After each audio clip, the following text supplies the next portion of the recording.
Welcome to the Dr. R. Craft CSS Image Opacity and Transparency tutorial. Transparent images can be easily made with the CSS3 opacity property. To add transparency to an image, in all modern browsers you use the opacity property and then a value from 0.0 to 1.0.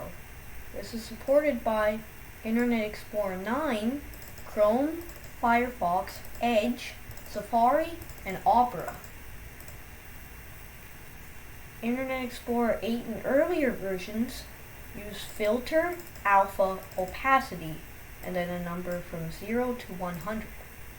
Let's try and decrease the transparency.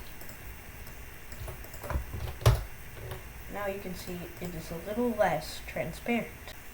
Now in this example, the image when hovered over is fully opaque.